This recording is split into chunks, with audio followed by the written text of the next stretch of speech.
నమస్కారం నట్కుమార్ గారు. నమస్తే అమ్మా. సార్ రీసెంట్‌గా ఆంధ్రప్రదేశ్ ప్రభుత్వానికి సంబంధించి కూటమి గెలవడం జరిగింది. సో, గెలిసిన తర్వాత ఇక్కడ అది హైదరాబాద్ నుంచి చాలామంది నిర్మాతలు కొంతమంది వెళ్లి పవన్ కళ్యాణ్ గారిని కలవడం జరిగింది.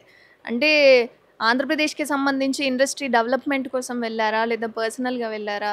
కారణం ఏంటంటారు? అంటే ఆళ్ళు చార్టర్డ్ ఫ్లైట్‌లో వెళ్ళారా? మామూలుగా ట్రైన్‌లో వెళ్ళారా? కాదమ్మా. చార్టర్డ్ ఫ్లైట్‌లో వెళ్ళానంటే ఆళ్ళు సొంతానికి వెళ్ళుంటారు. అభినందన తెలుపుతూ మమ్మల్ని కూడా గుర్తుపట్టుకోండి అని చెప్పుంటారు. ఆళ్ళ స్వార్థం కోసం వెళ్ళుంటారు. అదే చార్టర్డ్ ఫ్లైట్‌లో లేకుండా అందరూ కలిపి కారులోను, ఆటోలోను వెళ్ళి మొత్తం టోటల్‌గా అందరినీ కలటానికి వెళ్ళుంటే, అందరినీ కలుపుకొని వెళ్ళుంటే ఒకలాగా వెళ్తారు కదా! ఈ లాజిక్ మాకు తెలీదండి. లాజిక్ తెలియదు. పవన్ కళ్యాణ్ గారికి తెలుసు అది. ఆ పవన్ కళ్యాణ్ గారికి తెలుసు. ఈ 6 నెలల క్రితం వీళ్ళందరూ ఏమయ్యారు, ఎక్కడి నుంచి వచ్చారు, ఎలాగొచ్చారు, రేపు ఎలక్షన్స్ అనగా ఏం జరిగింది, ఏంటి అన్నీ తెలుసు. ఇప్పుడు వచ్చిన వాళ్ళు దండలు పట్టుకొచ్చిన వాళ్ళు తెలుసు. అప్పుడు దండలు తీసి వెనక్కి వేసిన వాళ్ళు తెలుసు. మొఖం చాటేసిన వాళ్ళ కోసం కూడా తెలుసు. కనుక అభినందన తెలపడానికి వెళ్ళారు. ఇండస్ట్రీకి పెద్దలు అని చెప్పుకుంటారు వీళ్ళంతే.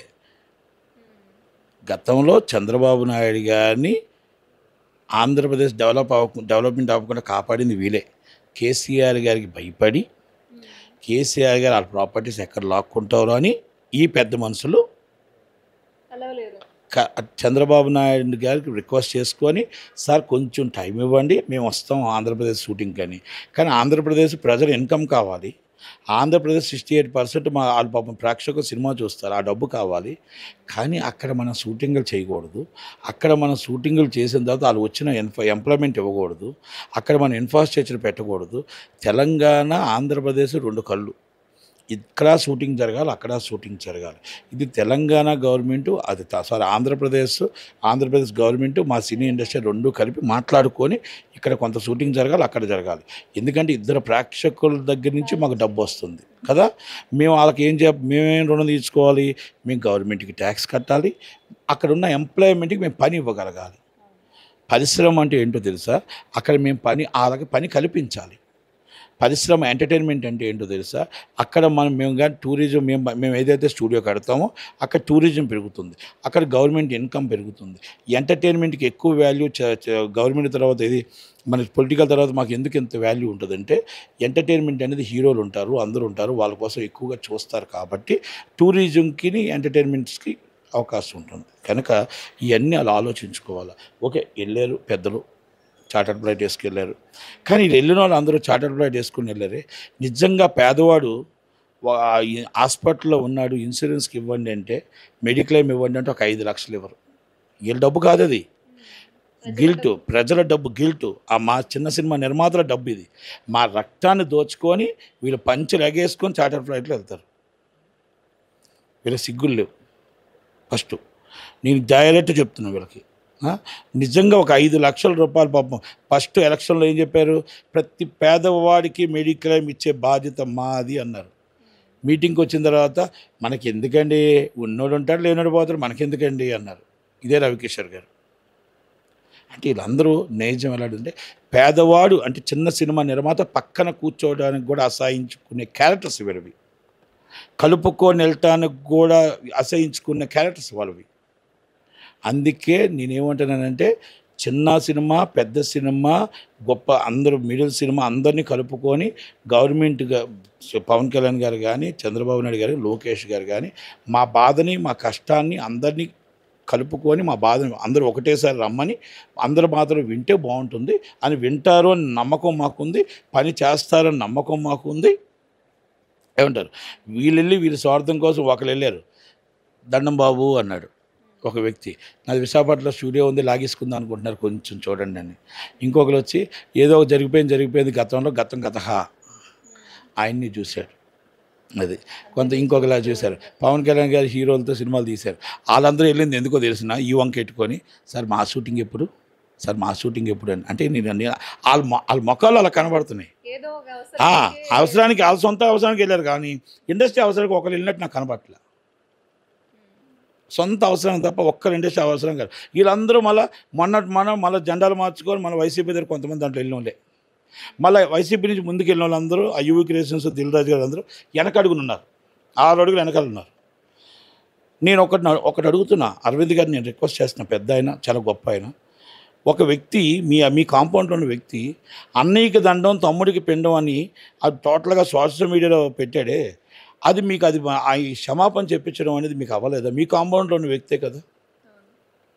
నేను పెద్ద అయినా మేము అడుగుతున్నాం, రిక్వెస్ట్ చేస్తున్నా, ఇది సోషల్ మీడియాలో వైరల్ అయి తిరుగుతుంది. ఒక్కసారి ఆలోచించండి పెద్ద మనసుతో. నేను ఇంక వేరేగా మీకు మాట్లాడను, ఎందుకంటే వేరేగా నేను అది మీకు అర్థమైంది, అది నాకు తెలుసు, ప్రజలకు తెలుసు. ఇది కరెక్టా? నిర్ణయం మీది. కనీసం అడిగి మందలించాల్సింది. అదే నిర్ణయం మీది. నేను పెద్దలు మీకు తెలియకుండా జరిగి ఉండదని అనుకుంటున్నాను. అది తెలిసినప్పుడు మీరు మందలించకుండా ఉండడం అనేది కరెక్ట్ కాదేమో, ఇమీడియట్గా డిలీట్ చేయిస్తే బాగుంటుందేమో. ఎందుకంటే మీ కాంపౌండ్లో నిర్మాత అది కనుక ఆలోచించండి. నేను అంతకన్నా వేరేగా నేను పెద్దగా చెప్పను. అవతల వాళ్ళు రియాక్ట్ అవుతే నాదేంటో చూపిస్తాను అంతే. ఇంక నేను మొత్తం మాట్లాడను, ఎందుకంటే ఇక్కడ గొడవలతో వెళ్ళదలుచుకోలేదు. సాంప్రదాయబద్ధంగా ఇండస్ట్రీ బాగుండాలి, అందరం బాగుండాలని ఒక ఆలోచన. అరవింద్ గారు పెద్ద అయినా ఆయన సూచనల మేరకు ఇండస్ట్రీ నిలబడాలి. మన చిరంజీవి గారి నాయకత్వాన మా ఇండస్ట్రీ బాగుండాలని మేము కోరుకుంటాం అంతే తప్ప వేరే విధంగా మేము ఎవరిని మా ఇండస్ట్రీ బాగుండాలని కోరుకోవడం తప్ప ఎవరిని మేము కించపరచడం చేయట్లేదు. అది పవన్ కళ్యాణ్ గారి నైజం కాదు, చంద్రబాబు గారి నైజం కాదు, లోకేష్ గారి నైజం కాదు. అంటే మా ఇంట్లో పండగ ఉన్నప్పుడు చుట్టాలు వస్తారంట, కష్టాల్లో ఉన్నప్పుడు వచ్చినప్పుడు దేవుడు అంట.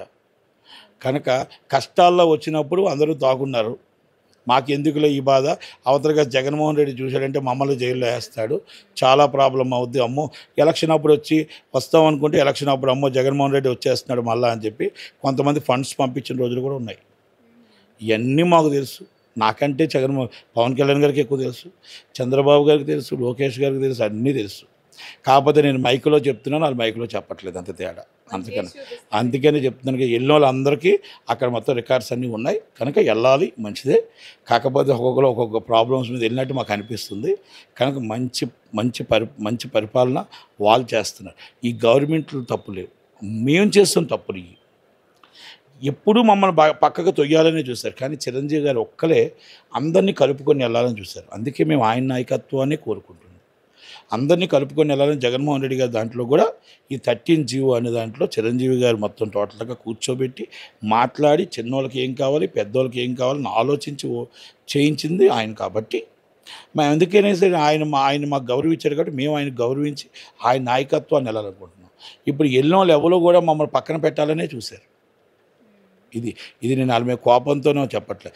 గవర్నమెంట్లకు కొన్ని తెలియకపోవచ్చు, కొన్ని తెలిసి ఉండొచ్చు.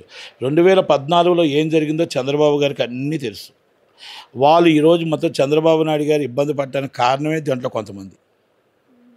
ఈరోజు ఒక చంద్రశేఖరరావు గారికి భయపడి వాళ్ళు చేసిన మాటకి వాళ్ళు పోన్లే మనవాళ్ళే కదా అని మన్నించినందుకు ఆయన ఇబ్బంది పడ్డాడు. లేకపోతే ఈరోజు సినీ ఇండస్ట్రీ ఎప్పుడో డెవలప్ అయిపోయేది. ఆయన ఆలోచనే ఫస్ట్ విశాఖపట్నం డెవలప్ చేయాలనుకున్నాడు. కానీ వీళ్ళు చేసిన అభ్యంతన వీళ్ళు ఇదే చార్టర్డ్ ఫ్లైట్లో పరిగెట్టారు. చార్టర్డ్ ఫ్లైట్లో అప్పుడు వీళ్ళకి చార్టర్డ్ ఫ్లైట్ తప్ప ఇంకోటి ఉండదు. చార్టర్డ్ ఫ్లైట్ ఒకటి వీళ్ళు కొనేసుకుంటే బాగున్నాం. మొత్తం సినిమా ఇండస్ట్రీకి ఒక ఫ్లైట్ కనుక కొనేస్తారు. అలాంటి వాళ్ళే మా సొమ్ముతోనే కదా కొనేది. ఇక 4 యాడ్లు ఇస్తారు, 4 యాడ్లు ఇచ్చి ఇంకొక 5 యాడ్లు ఇచ్చి 4 రేట్లు ఎక్కువ పెంచి ఆ డబ్బు తీసుకుంటారు వీళ్ళు. అలాంటి వాళ్ళు వీళ్ళంతా. అందుకని అంటే నేను ఎందుకు కుమార్ గారు అంత పెద్దవాళ్ళు అంటే మీకు కోపం అంటే కోపం కాదు, బాధ. ఇది 10 సంవత్సరాలు 12 సంవత్సరాల బాధ. మేము అడుగుతుంది ఒకటే, 2.5 షో అడిగాం. మేము అడుగుతుంది 20% ఆక్యుపేషన్, చిన్న సినిమా నిర్మాత బతకాలి అని అడిగాం. మిమ్మల్ని ఏమైనా ఆస్తులు అడిగామా, ఐశ్వర్యాలు అడిగామా, మిమ్మల్ని రేట్లు తగ్గించుకోమని అడిగామా, లేకపోతే టికెట్ రేట్లు పెద్దవాళ్ళకి వద్దని అడిగామా? పెద్దవాడు చిన్నవాడు అందరూ ఉంటేనే కదా మేము ఉండేది. కనుక మేమేం అడిగాం మిమ్మల్ని? మనులు అడగలేదు, మా అన్యాలు అడగలేదు, మా సొంతానికి మిమ్మల్ని అడగలేదు. మేము అడిగిందల్లా మా అందరి నిర్మాతల కోసం, మా డిస్ట్రిబ్యూటర్ల కోసం, మా ఎగ్జిబ్యూటర్ల కోసం అడిగాం. మేమైనా స్థలాలు అడిగామా? మేమైనా ఇన్సూరెన్స్లు అడిగామా? కదా. మీరు ఒక్కసారి ఆలోచించండి, పెద్ద మనసుతో మీ గుండెల మీద చేసుకొని చెప్పండి. 25% మీ పెద్ద సినిమాలు వస్తే 75% ఎగ్జిబ్యూటర్గా మేము ఈరోజు ఎంప్లాయ్మెంట్ కానీ ఈరోజు మొత్తం కార్మికులు బతుకుతున్నారంటే ఇవన్నీ మేము చిన్నవాళ్ళమా కాదా? మీరు ఒక్కసారి ఆలోచించండి. బిగ్ ఛానల్ అంటారు, 3 ఛానళ్ళు ఎంతమంది ఎంప్లాయీస్ని బతికిస్తున్నాయి? మొత్తం 95 ఛానళ్ళు ఎంతమంది ఎంప్లాయీస్ని బతికిస్తున్నాయి? కార్మికుడు బతుకుతున్నాడా లేదా? అది ఒక్కసారి ఆలోచించి అలా మమ్మల్ని బతకనివ్వండి, అలా మాకు హెల్ప్ చేయండి. మేము అదే రిక్వెస్ట్ చేసుకుంటున్నాం. 2 గవర్నమెంట్లనే రిక్వెస్ట్ చేసుకుంటుంది అది. ఎంతసేపు మీ కళ్ళుకి పెద్దవాళ్ళే కనబడుతున్నారు, చిన్నవాళ్ళు కనబడట్లేదు. చిన్నవాడు గేటు కాడ ఆగుతున్నాడు, పెద్దవాడు గేట్ లోన్ వేసుకుని వెళ్తున్నాడు. నేను ఇంకోటి ఏంటంటే చాలా అరుదైన సంఘటన ఏంటంటే, బెంచ్ కార్లు వేసుకొని లోనకి వెళ్ళి లోన కూర్చున్నారు. బయట కార్మికుడు పవన్ కళ్యాణ్ గారిని ఒక్కసారి చూస్తే బాగుంటుంది, ఆ వినతిపత్రం ఇస్తామేమో అని సినీ కార్మికులంతా బయట నించుంటే, వాళ్ళని ఈ పంచుకట్టు కట్టుకున్న వాళ్ళందరూ పెద్ద బెంచ్ కార్లు వేసుకొని కళ్ళద్దాలు పెట్టుకొని స్టైల్గా వాళ్ళని చూసి చూడనట్టు వెళ్ళిపోయారు. కానీ పవన్ కళ్యాణ్ గారు ఏం చేశారంటే, వాళ్ళని చూసి కాన్వాయ్ ఆపి పిలిపించుకొని వాళ్ళ మెమోరాండం తీసుకొని వాళ్ళ బాధలు విని ఈ బెంచ్ కార్ల దగ్గరికి వెళ్ళారు. ఈ బెంచ్ కార్లు అంటే చార్టర్ ఫ్లైట్ వేసుకునేది కదా వాళ్ళు. అంటే ఎవరు గొప్ప? పవన్ కళ్యాణ్ గారు ఒక పేదవాడిని గుర్తించాడు, ఒక కార్మికుని గుర్తించాడు. వీళ్ళు వెళ్ళిపోయి స్టైల్గా మేము చాలా గొప్ప వాళ్ళమే అని వాళ్ళని చూసి చూడనట్టు వెళ్ళిపోయారు కదా. చూసి చూడనట్టు వెళ్ళిన తర్వాత కలిశాడు.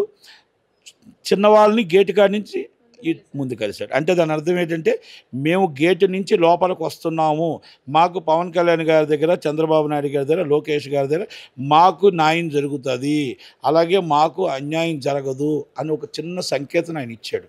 మీరు ఎన్ని బెంచ్ కార్లు వేసుకొచ్చినా, చార్టర్ ఫ్లైట్ వేసుకొచ్చినా, చిన్నవాడిని పెద్దవాడిని అందరినీ ఒకలాగే చూస్తాను అన్న ఫస్ట్ ఈజ్ ప్రిఫరెన్స్ పేదవాడు, అంటే చిన్న సినిమా నిర్మాత, కార్మికుడు, తర్వాతే మీరు అని ఇవ్వనికే ఇచ్చాడు సంకేతం. కనుక అది పవన్ కళ్యాణ్ గారి పని, అది పవన్ కళ్యాణ్ గారి పనితత్వం అంటే.